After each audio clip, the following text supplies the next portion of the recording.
sweaty palms, a racing heart, and a shaky voice. Something many of us have experienced, and it's called stage fright. It's what psychologists call glossophobia, and let's be honest, it can be quite paralyzing. Well, today, I'm going to be sharing the most effective public speaking tips to instantly calm your nerves so that you can deliver your presentation flawlessly.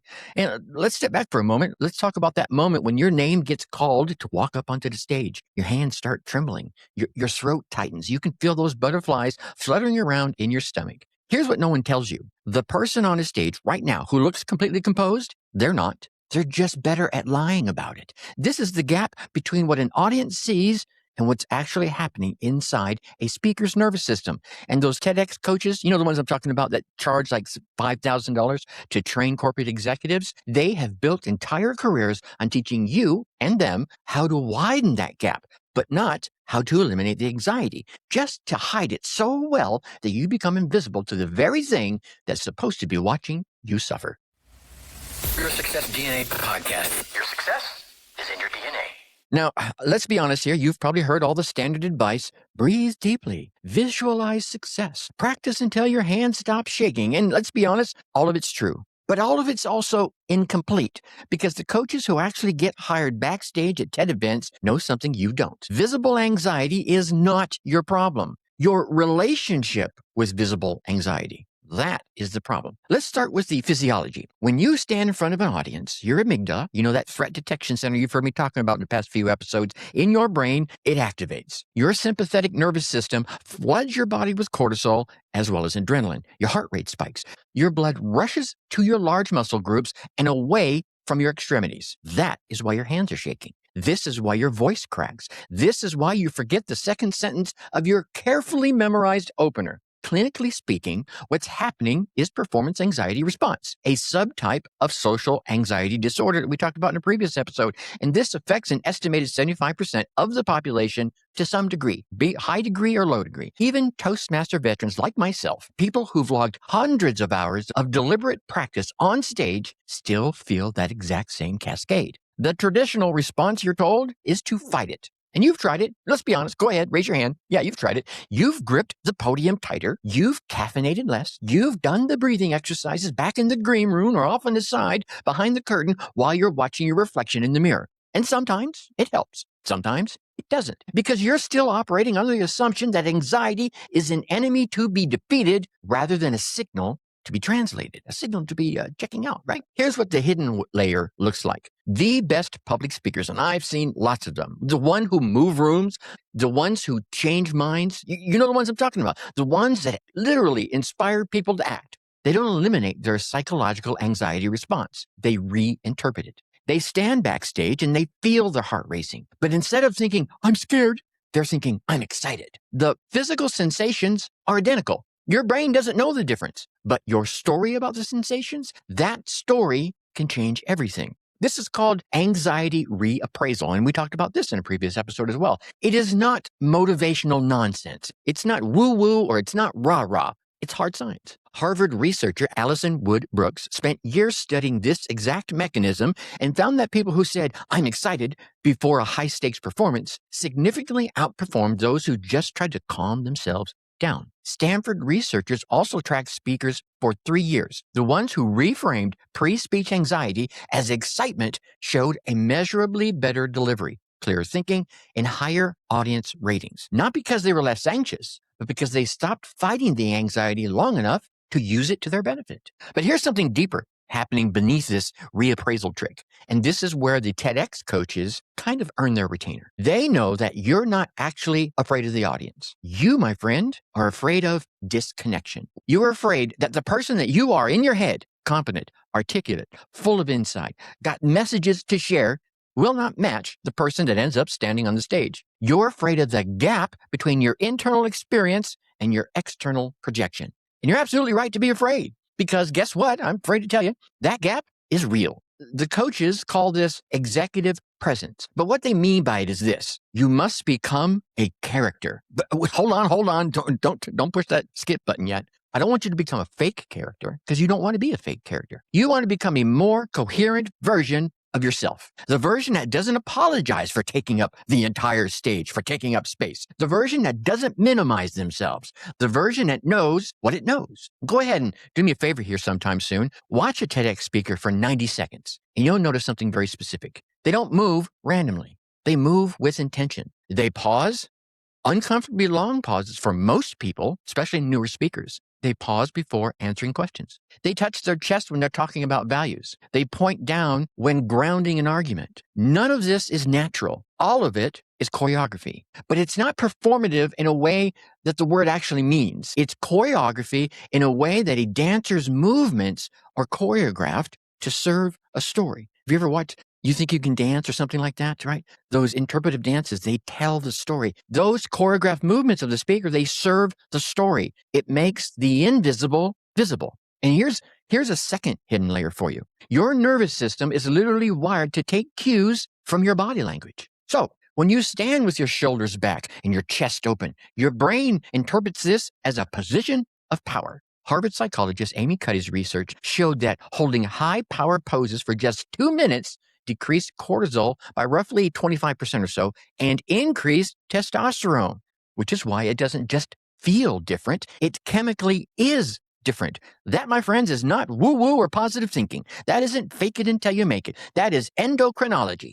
Period. Hard stop. Your posture precedes and produces your physiological state. You're not confident first and then standing tall. You're standing tall first, and then your neurotransmitters rush to make sense of why your body is in that power position, in that position of power. The coaches call this anchoring, and they teach it in stages. Stage 1 is before you speak. You want to spend 2 minutes in a position of expansiveness, hands on your hips, chest open, feet shoulder width apart.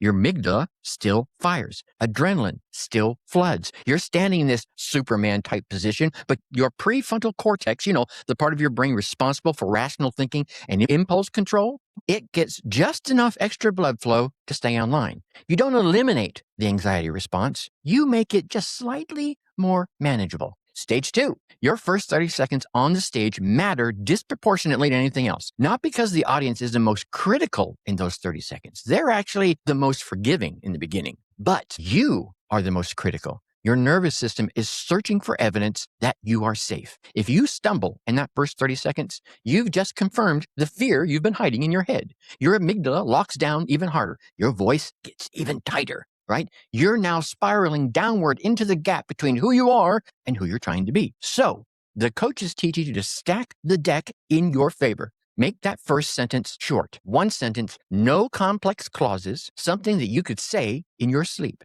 Your nervous system now has evidence. Well, shoot, I survived the first sentence. Maybe I'm safe here. By sentence 3, your parasympathetic nervous system begins to exchange. Blood flow begins to shift back to your extremities. Your hands stop trembling as much, and you can actually think again. Your brain's starting to say, hey, I actually am safe. And here's where most advice is going to stop. But there is another layer, and that's why you come to my show, to get that next level, right? And it's one that I think separates the good speakers from the ones that can actually change something in the room. The coaches know that your audience isn't listening to your words as much as they're listening to your certainty. And those of you who've been in an audience of a powerful speaker know exactly what I'm talking about. They're not evaluating the truth of what you're saying in real time. They're evaluating whether you believe what you're saying. Neuroscientist Tasha Eurich, an organizational psychologist and researcher who has studied self-awareness extensively, calls this the confidence mirror. We unconsciously mirror the confidence levels of the people that we are watching. If you're uncertain, we become uncertain. If you're grounded, we become grounded. This is why a speaker who seems terrified can deliver a technically perfect bit of content and still fail to engage or move the room. The audience is too busy catching your anxiety to ever absorb your message. So the hidden technique is this. You must decide in advance what it is that you are certain about. Not certain about everything. I want you to be certain about just one thing, one central idea that lives in your body, not just your brain, right? The coaches are going to call this your anchor statement. For a speaker talking about climate change, it might be, the future is not predetermined. For a founder pitching investors, it might be, we solve a problem that costs people billions. You repeat this to yourself backstage, in the green room, behind the curtain, wherever it might be,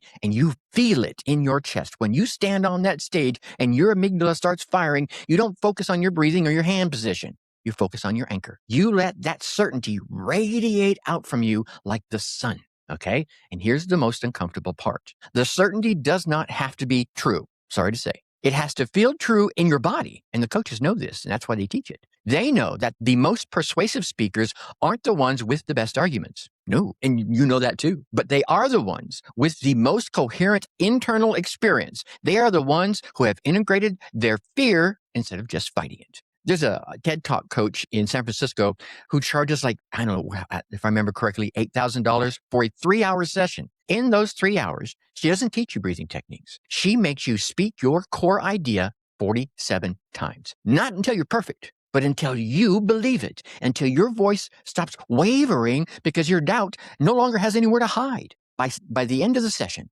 you don't sound different. You sound the same, but now you sound inhabited. Someone who's actually living inside their own words instead of reading from a script that maybe someone else wrote. You with me? Okay. And this is where we hit, let's call it a false floor. You might think the goal here is to become a confident public speaker. I'm sorry to tell you, it's not. The goal is to become someone who can sit inside discomfort without abandoning themselves. Because here's what happens after you master all these speaking techniques that you can ever learn. You speak. The anxiety disappears, the audience responds, and then maybe after 50 or so successful talks, you start to realize something. You never actually became more confident on stage. You became better at performing confidence. You became better at the gap between your internal experience and your external projection. And the question that's going to eat at you then is this: when does the performance stop being a performance? When does the character become the person? Or does it never? Do the best speakers in the world just get better or just get better at lying? Okay. The TEDx coaches really, they don't answer this question. Why, you may ask? Well, I'm glad you asked. Because they can't. Because the answer is that there is no clean endpoint. The gap doesn't close. You just get better at dancing inside that gap. You get better at let the audience see in just enough of your humanity to trust you, while keeping enough of your uncertainty hidden to remain interesting. You become a translator between the you that you are and the you that you can become, maybe that you're headed to become. And this is the trap. Once you understand how public speaking actually works, once you see the machinery beneath the magic, you, my friend, cannot unsee it. Every TED Talk becomes a performance that you're analyzing instead of feeling. Every motivational speech becomes a series of techniques that you're watching instead of absorbing the content. You gain the power to move rooms. You lose something smaller but harder to name: the ability to forget that you're standing alone in the dark in front of 1,500 people who have no obligation to believe you. The real secret isn't how to hide your anxiety. It's how to become someone worth believing anyway. Yeah? Okay? Now, everything we've talked about today, the anxiety, the reappraisal, the anchor statement, the gap between who you are and who you're becoming, this is exactly the kind of thing we dig into every single week on the Unleash Your Success DNA newsletter. It's not your typical hustle harder, woo-bah, woo-woo, pump you full up of motivation. No, it's a weekly dose of mindset shifts and habit upgrades mixed with my little dose of rebellion. And it's really built for all my aspiring folks out there, those that are looking to level up, be they entrepreneurs or 9-to-5 escapees, or just Joe Schmo or Jane Schmo out there just wanting to level up. All of the folks who are done following someone else's blueprint. So maybe if today's episode hit a little different and you felt something shift inside you, then you need to be on this newsletter. You need this newsletter in your life. So head on over to Your Success DNA. It's free, it's real, and it just might be the thing that finally closes that gap between the person you are and the person you are meant to be. Don't wait. The best time to rewire was, yesterday, and the second best time is right now while the ideas are still fresh in your head. Okay. So before I leave you today, I want to leave you with my usual whispered wisdom. And here's what I want to make sure you walk away with today. The stage that you're going to speak on or that you just spoke on is not the problem. The audience that you spoke to or are about to speak to, they're not the problem. And I'm even going to tell you that you are not the problem. The only thing standing between you and the speaker, the leader, the founder, the person, the whatever that you're capable of being is the story that you keep telling yourself about your own anxiety. So stop trying to silence the fear and start learning to speak through it. Yeah. Yeah, I didn't even say speak to it, because the most powerful speakers in the world, they aren't fearless. They're just fluent inside their own fear. And here's the one action I want you to take. Do this today, right after you're finished listening. Grab yourself a piece of paper or open up your notes app and write down your anchor statement. One sentence. The one thing that you are absolutely certain about, be it in your business, in your life, in your whatever, right? What your message, something that lives in your chest, in your body, in your heart, in your soul, not just in your head. And say it out loud. Say it 10 times. Feel it settle into your body. This, my friends, is not a speaking exercise. This is an identity exercise, and it will change more than just how you perform on stage. Okay? So let's kind of wrap things up here today. Your anxiety isn't your enemy. It's your signal. Reframe it. Anchor yourself in what you know to be true. That statement you just practiced. I just told you to practice, okay? Stand tall before you feel confident. And remember, the gap between who you are and who you're becoming, that, my friend, is not a flaw. That is the work. And if this episode moves something inside you, maybe just a little bit, go ahead and share it with someone else you know probably needs to hear it. Drop a comment.